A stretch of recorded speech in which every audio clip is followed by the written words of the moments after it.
अस्सलाम वालेकुम नाज़रीन, सराबरकत आपसे मुखातिब है। तमाम तर तारीफ़ें नबी आखिरुज़्ज़मा पर जो वजह तख्लीक़ कायनात हैं, जिनकी वजह से आप हैं, जिनकी वजह से मैं हूँ और जिनकी वजह से कुल कायनात है। आप सबको नाज़रीन जुम्मा मुबारक हो। वीडियो थोड़ी सी देर लेट हो गई है और उसकी वजह यह है कि पाकिस्तानी फ़ौज के तर्जुमान जनरल शरीफ की बड़ी अहम तरीन प्रेस कॉन्फ्रेंस थी और बहुत अहम तरीन है। इस प्रेस कॉन्फ्रेंस में एक चार्जशीट तहरीक इंसाफ की गवर्नमेंट के ऊपर, इमरान खान के ऊपर, PTI की गवर्नेंस के ऊपर बहुत सारी चीज़ें DGI SPR ने वादे कर दी हैं।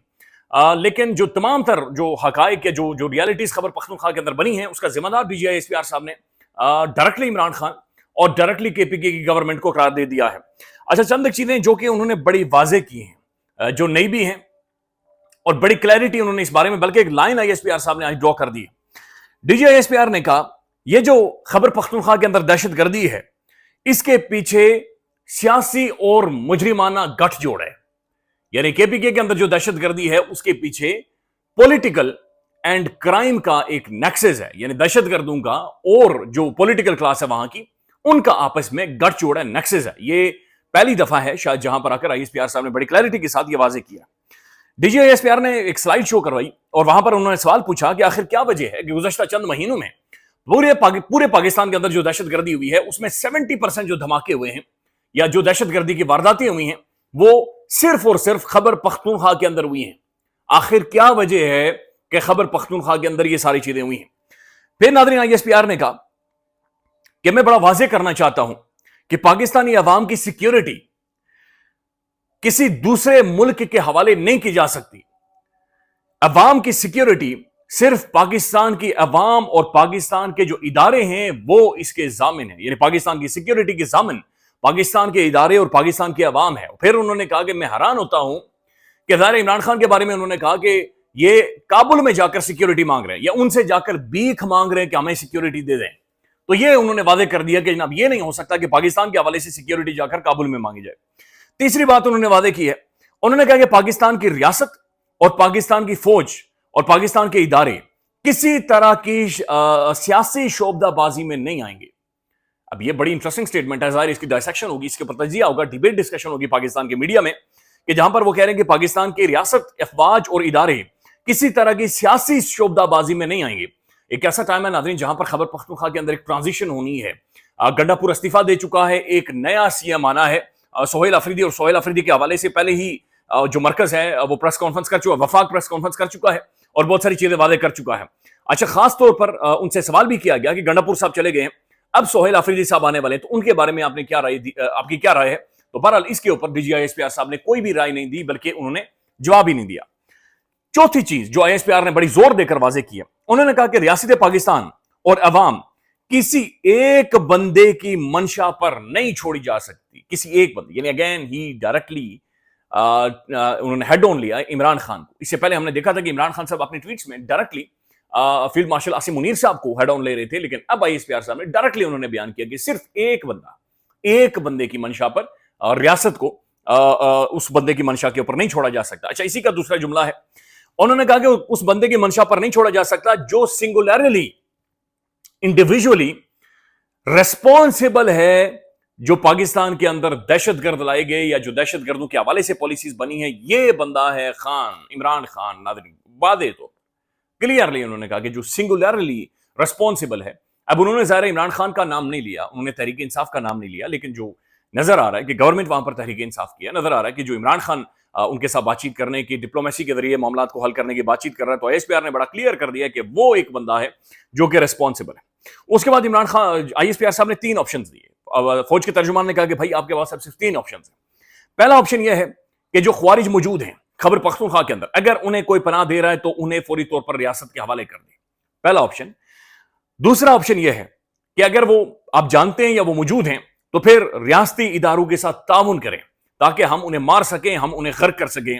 और तीसरा ऑप्शन यह है कि पाकिस्तानी फौज के एक्शन के लिए फौरी तौर पर आप लोग तैयार रहें, इसके बाद बचने की कोई गुंजाइश नहीं है। तो ये 3 ऑप्शंस भी DGI SPR साहब ने दे दिए हैं। खान के हवाले से उन्होंने क्लियर कहा कि जनाब ये बंदा कैटेगोरिकली रेस्पॉन्सिबल है जो दहशतगर्दों के साथ बातचीत हुई। और खबर पख्तूनख्वा की गवर्नेंस को तो ISPR साहब ने बिल्कुल उधेड़ कर फेंका है कि यहां पर कोई गवर्नेंस नहीं है, यहां पर करप्शन हो रही है, यहां पर माल लूटा जा रहा है, यहां पर स्मगलिंग होती है, यहां पर असला, मंशियात, ये सारी चीजें मंगवाई जाती हैं। और फिर जो दहशतगर्दी की जिम्मेदारी है नाज़रीन, उन्होंने फुल ऑन ISPR साहब ने खबर पख्तूनख्वा की गवर्नमेंट के ऊपर डाल दी है। پی ٹی آئی کی گورنمنٹ کے اوپر ڈال دی ہے کہ جناب اس کا اصل میں یہ پولیٹیکل اور مانیٹری فائدہ اٹھاتی ہے، یعنی فائنینشیل اور پولیٹیکل پی ٹی آئی کی گورنمنٹ وہاں پر فائدہ اٹھاتی ہے. تو یہ clear cut I S P R صاحب نے باتیں کی. اس کے بعد D G I S P R نے سے ناظرین 2 دفعہ یہ سوال ہوا کہ کیا ہم نے افغانستان کے اندر سٹرائکس کی ہیں، اور کیا نور ولی مسعود جو کہ ٹی ٹی پی کا سربراہ ہے، یہ درندہ ہے، یہ جو حرام خور ہے، یہ مارا گیا ہے یا نہیں مارا گیا. آئی ایس پی آر نے اس کے اوپر ناظرین کوئی کلیئرٹی نہیں دی.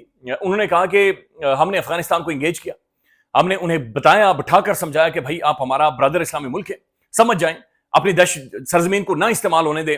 لیکن بھارت افغان سرزمین کو پاکستان کے خلاف باقاعدہ سے لاجسٹکلی استعمال کر رہا ہے، اور پاکستانی فوج کو جہاں پر بھی یہ محسوس ہوگا کہ وہاں پر کوئی دہشت گرد بیٹھے ہوئے ہیں یا ہماری اسٹیٹ کو یا ریاست کو خطرہ ہے، وہ کارروائی کرے گی. کلیئرٹی نہیں دی کہ ہم نے اسٹرائک کیا یا اسٹرائک نہیں کی. بہرحال اس بارے میں ذبیح اللہ مجاہد اور ان کی جو اسٹیٹمنٹ ہے افغان ترجمان کی، ان کی آ چکی ہیں کہ جناب کابل میں اٹیکس ہوئے ہیں، کابل میں اسٹرائکس ہوئی ہیں. جو نور ولی مسعود ہے ناظرین، اس کا ذکر ہی آئی ایس پی آر صاحب نے نہیں کیا. ان کا نام صرف ایک ہی دفعہ لیا کہ ہمیں یہ کہا جاتا ہے، اظہار خان کی جانب سے کہا جاتا ہے کہ نور ولی مسعود کے ساتھ جا کر بات چیت کر رہے ہیں، جو ایک خوارج ہے، جو کہ ہمارے لوگوں کو مارنے والا ہے، جو کہ افواج کو شہید کرنے والا ہے، جو افواج کے خوبصورت جوانوں کو شہید کرتا. اور پھر جب شہیدوں کا نام لے رہے تھے تو آئی ایس پی آر کا یعنی ایک بڑا مشکل لمحات، بڑی ایک ایموشنل اسٹیٹمنٹ بھی انہوں نے دی ہے. تو ان کا یہ انہوں نے کوئی کنفرم نہیں کیا کہ نور ولی مسعود مارا گیا ہے یا نہیں مارا گیا ہے. 2 دفعہ کیٹاگوریکلی پوچھا گیا لیکن اس کا جواب انہوں نے نہیں دیا. پھر ان سے سہیل افریدی کے بارے میں کلیئرٹی کے ساتھ سوال پوچھا گیا، اس کا جواب بھی انہوں نے نہیں دیا. تو ظاہر غصہ تھا، بڑا واضح غصہ آئی ایس پی آر صاحب کی اس کنورسیشن کے اندر نظر آ رہا تھا. کچھ ایک ناظرین سخت سوالات بھی ہوئے آئی ایس پی آر صاحب سے، جیسے کہ ایک سوال ان سے کیا گیا کہ خیبر پختونخوا کے اندر ہم دیکھتے ہیں کہ جب بھی ملٹری آپریشن کرتی ہے تو پولیس تو ان کے ساتھ کھڑی ہوتی ہے، خیبر پختونخوا کی انتظامیہ بھی ان کے ساتھ کھڑی ہوتی ہے، اور تو پھر کیا کریں؟ اور یعنی چلیں ایک پولیٹیکل پوائنٹ سکورنگ تو وہ کر رہے ہیں، یعنی چلیں بیان تو دے رہے ہیں، بیان بازی کر رہے ہیں، لیکن وہ اور کیا کریں؟ یعنی اسی وجہ سے ایک بندہ بھی وہاں پر تبدیل ہو گیا، یعنی گنڈا پور نے فلی سپورٹ بھی کی، بیک کی، تو پھر اور کے پی کے گورنمنٹ کیا کر سکتی ہے؟ پھر اسی سے جڑا دوسرا سوال یہ بھی تھا کہ آپ یہ کہہ رہے ہیں کہ عمران خان نے اصل میں کہ نہیں، آپ یہ کہہ رہے ہیں کہ دہشت گردوں کے خلاف عدالتیں سزا ہی نہیں دے رہی، اور خیبر پختونخوا کے اندر ابھی تک کنوکشن ریٹ بالکل 0 ہے. تو انہوں نے یہ پوچھا کہ جناب جنرل فیض بھی تو آپ کی حراست میں ہے، ان کا بھی کورٹ مارشل ہونا ہے اور ملٹری کورٹ مارشل ہونا ہے، تو پھر ان کے بارے میں بتائیں کہ جناب انہیں اتنا عرصہ ہو گیا پکڑے ہوئے، تو ان کے بارے میں بھی بتائیں کہ ان کا جناب کورٹ مارشل کیوں نہیں ہوا؟ اگر کے پی کے اندر نہیں ہو رہا یا کے پی کے اندر کنوکشن ریٹ 0 ہے تو وہاں پر بھی تو 0 ہے. جنرل فیض کے حوالے سے کوئی ڈیولپمنٹس آگے نہیں ہوئی ہیں. تو یہ بڑا ایک واضح سوال تھا. پھر ایک اور خاتون جرنلسٹ ہیں خیبر پختونخوا سے، انہوں نے بھی ناظرین بڑا سخت سوال پوچھا. انہوں نے کہا جناب ہمیں کلیئر کریں کہ جب ملٹری کوئی اسٹرائک کرتی ہے اس کے بعد کولیٹرل ڈیمیج بھی ہوتا ہے، یعنی عام لوگ بھی مارے جاتے ہیں، پھر خیبر پختونخوا کی گورنمنٹ جا کر انہیں پیسے بھی دیتی ہے، تو ہمیں یہ سمجھائیں کہ کیا وہ پھر دہشت گرد مارے جاتے ہیں یا پھر سیولینز مارے جاتے ہیں؟ اگر دہشت گرد ہیں تو پھر پیسے کیوں دیے جاتے ہیں؟ اچھا، اس کے جواب میں آئی ایس پی آر صاحب نے ایک بڑا واضح طور پر ایکسپلین کیا. اگین ان سے سوال یہ بھی ہوا کہ جنرل فیض اصل میں ملنے گیا تھا یا اس وقت طالبان کو لا کر بسانے والی جو پالیسی تھی جنرل فیض کی تھی، اور اس کے لیے انہوں نے تمام تر پارلیمان کو آن بورڈ لیا تھا. رانا ثناء صاحب کا ٹویٹ بھی سوشل میڈیا پر وائرل ہے. آئی ایس پی آر نے ناظرین اس کے اوپر بڑا واضح پہلی دفعہ آ کر کیا. انہوں نے کہا کہ جناب دیکھیں، ہم اسٹیٹ نہیں ہیں، ہم ریاست نہیں ہیں، ہم ریاست کا ایک ڈھانچہ بھی نہیں ہے، بلکہ ریاست کا ہم ایک سیپریٹ ادارہ ہیں. پاکستانی افواج، ہمارا سیاست کے اندر کوئی رول نہیں ہے. ہمیں جو اوپر بیٹھا ہوا سیاستدان یا جو گورنمنٹ ہوتی ہے وہ اسٹیٹ ہوتی ہے، جو گورنمنٹ کہتی ہے ہم وہی کام کرتے ہیں اور وہی حکم بجا لانے کے قابل ہوتے ہیں اور وہی ہماری اتھارٹی ہوتی ہے. لہذا جو بھی ہوا تھا وہ اس وقت کی اسٹیٹ نے کیا تھا اور اس وقت کی اسٹیٹ کا ہیڈ عمران احمد خان نیازی تھا. لہذا فل اور ریسپانسبلٹی عمران خان کے اوپر عائد ہوتی ہے. سخت پریس کانفرنس تھی ناظرین، بہت ہی سخت پریس کانفرنس تھی، جہاں پر کھل کر خیبر پختونخوا میں اسی لیے کیا گیا چونکہ کے پی کے کی گورننس کو ادھیڑا جائے، کے پی کے کی وہاں کی جو پولیٹکس ہے، وہاں کی جو گورنمنٹ ہے، اس سے پہلے رہی ہیں یا موجودہ ہے، اسے بالکل آئی ایس پی آر نے نل اینڈ وائڈ قرار دے دیا کہ جناب فیلئر ہے، میسو فیلئر ہے. اور خان کے بارے میں بڑی سخت رائے انہوں نے کہا جناب یہ سنگل بندہ ہے جو کہ اس وقت ملک کے اندر ایک کنفیوژن کریٹ کر رہا ہے، اور یہ صرف سنگل بندہ ہے جو کہ اپنے ذاتی مفادات کے لیے ان ساری چیزوں کو آگے لے کر جا رہا ہے اور ان ساری چیزوں کو آگے بڑھا رہا ہے. سینسٹیو جگہ ہے نا، خیبر پختونخوا تحریک انصاف کا گڑھ ہے، 90+% عوام کی بیکنگ ہے، عوام کی سٹینڈنگ ہے عمران خان کے ساتھ. کے پی کے اسمبلی کے اندر عمران خان کی ایک بہت اوور ویلمنگ میجورٹی ہے عمران خان کے پاس. پھر عمران خان کی ناظرین پاکستان کے اندر ایک بڑی پاپولیرٹی ہے. دوسری طرف ہم دیکھ رہے ہیں کہ دہشت گردی کی ناظرین جو واقعات ہیں وہ خوفناک حد تک بڑھ چکے ہیں. کے پی کے اندر ایک پولیٹیکلی ڈیسٹیبلائزیشن بھی پیدا ہو گئی ہے، جہاں پر عمران خان نے جب سے گنڈا پور کو سائیڈ لائن کیا ہے، اس کے بعد سہیل افریدی جو ہیں उनके हवाले से बहुत सारे सवाल उठ रहे हैं, तो बिग कंफ्यूजन, हमें चीजें ठीक होती हुई नजर नहीं आ रही, सॉर्टेड आउट नहीं है, सॉर्टेड आउट नहीं है, बिल्कुल भी कुछ भी सॉर्टेड आउट यहां पर नजर नहीं आ रहा। तो आईएसपीआर साहब ने नाज़रीन आज बिल्कुल रद्द कर दिया है कि कोई इंगेजमेंट इनके साथ हमने सऊदीज के जरिए की, हमने चाइना के जरिए की, हमने अमेरिका के जरिए की, हमने हर तरीके से इन्हें समझाने की, बताने की कोशिश की, लेकिन मुल्क की जो पॉलिसी है, इंटरनल पॉलिसी है, वो एक सूबे की जिम्मेदारी है, वहां की गवर्नमेंट की जिम्मेदारी है, वो काबुल में नहीं बनेगी या अफगानिस्तान के अंदर नहीं बनेगी। यही कल स्टेटमेंट कल अता तारर साहब की भी थी कि काबुल में हम नहीं जा सकते सिक्योरिटी के हवाले से। अब ये जो नाज़रीन ये जो नूर वली मसूद है, चूंकि मैंने वीडियो किसी और चीज के ऊपर करनी थी, लेकिन आईएसपीआर साहब की प्रेस कॉन्फ्रेंस बड़ी इंपॉर्टेंट थी। अच्छा, नूर वली मसूद नाज़रीन ये एक दरिंदा है, ये कसाई है, जानवर है, और ये बहुत ज्यादा एक्टिव है। बहुत सारे सोशल मीडिया अकाउंट्स जो कि प्रो एस्टेब्लिशमेंट है वो तो कंफर्म कर रहे हैं कि मारा गया है, बहरहाल आईएसपीआर साहब ने इसकी तस्दीक नहीं की। इस बंदे का अगर ये मारा गया है तो ये बहुत बड़ी अचीवमेंट है पाकिस्तानी अफवाज की, और ये बहुत जरूरी है, क्योंकि जब तक आप इनकी टॉप कमांड को, दहशतगर्दों की, इन्हें डिसमेंटल नहीं कर लेते, आप इन्हें न्यूट्रलाइज नहीं करते, और जब ये न्यूट्रलाइज हो जाती है, इनका नीचे वाला जो धड़ा है वो तितर बितर हो जाता है, ये स्कैटर्ड हो जाते हैं, फिर ये रीग्रुप करने में बहुत ज्यादा टाइम लेते हैं, और उस दौरान आप पॉलिसीज बना सकते हैं। जब तक आप इस टॉप कमांड को एलिमिनेट नहीं करेंगे, ये चीजें ठीक नहीं होंगी, सेटल नहीं होंगी। और अगर ये बच गया है तो फिर नाज़रीन जल्द से जल्द इस सांप को कुचलना जरूरी है, क्योंकि ये दरिंदा है, ये लंबे टाइम से टीटीपी का सरबराह के तौर पर अपनी अपनी हवानियत फैलाई जा रहा है, नहुसत फैलाई जा रहा है, इंडिया से पैसे लेता है, फंड लेता है, और ये सारी कार्रवाइयां कर रहा है।